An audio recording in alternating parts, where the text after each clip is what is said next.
Hello, my name is Briscoe-Renaud. I am a counselor and a life coach.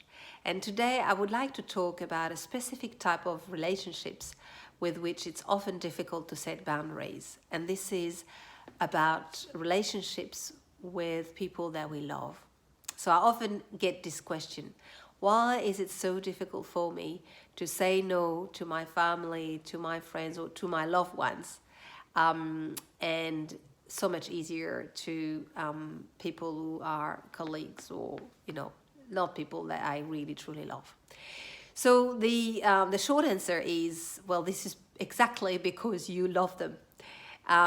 Because when we love someone, well, we want to be loved back. It's just a normal thing. And then we can start thinking that if we don't do what they want or we don't do what they expect, they might start not loving us, and this might hurt us.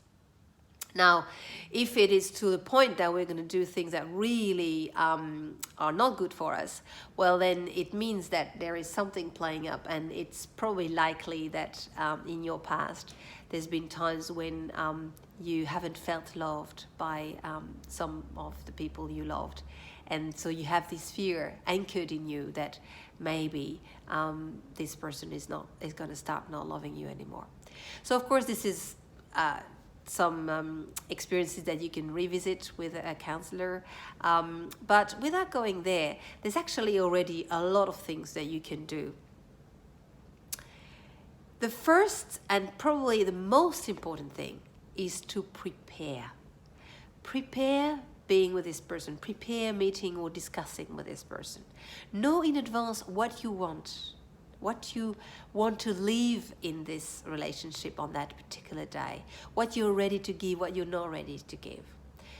Preparing will allow you to be ahead of the discussion and not be caught into the last minute decision and eventually saying yes when you would like to say no. So that's the first thing.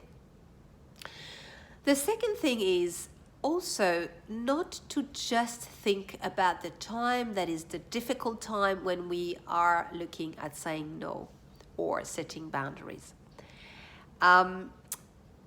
It's good to actually focus on what is happening before. So very often we think, oh my God, when she's going to ask me the question, how am I going to say no? But what about all the discussion that happens before, all the interaction that happens before? This is a discovery that I actually made recently, that the way we interact before that moment can really impact how we're going to be able to stand up for ourselves at that particular, the scary moment. So if we set the tone by respecting what is important for us, then we are in a much better position. Now, the key point is what is important for us. Because very often it's what is important is, of course, that we respect ourselves, but we respect them as well. So let's take an example to be very practical. Let's imagine that you are with someone and you struggle to keep it short, for example, the conversation or the encounter. You know that at some stage you're going to have to say, okay, I have to go now. But this is something that is difficult for you.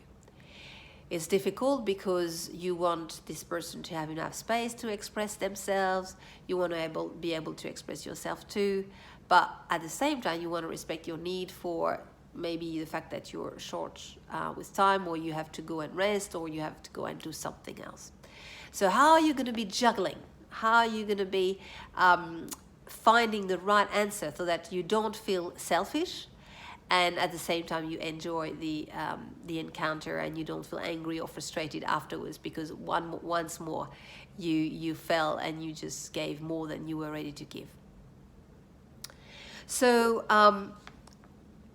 one of the things is, first of all, to realize, okay, these are the three elements. I want to respect this person and I want to be able to give her.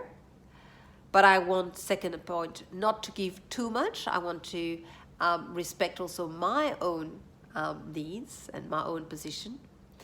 And third, that you want a relationship where that is not going to be detrimental to you. So instead of being only focusing on, okay, how am I going to do to say I need to go now, you can actually put your focus on what's happening before. So for example, when it's your turn to share, if you go overboard and you get all passionate and all that, well, you're just inviting the other person to do the same. When on the other hand, if right from the beginning you think, well, you know what, I'm actually going to share here, but I'm going to keep myself contained within the boundaries that I would like this person to respect as well, you have much more chance that she will or he will. And it will also be easier for you to stand up for yourself at the end and say, okay, I have to go now, because you won't feel guilty because you haven't taken more than you actually planned to take initially. So this is just food for thought, but this is a little discovery I made recently and I really wanted to share it with you. Bye for now.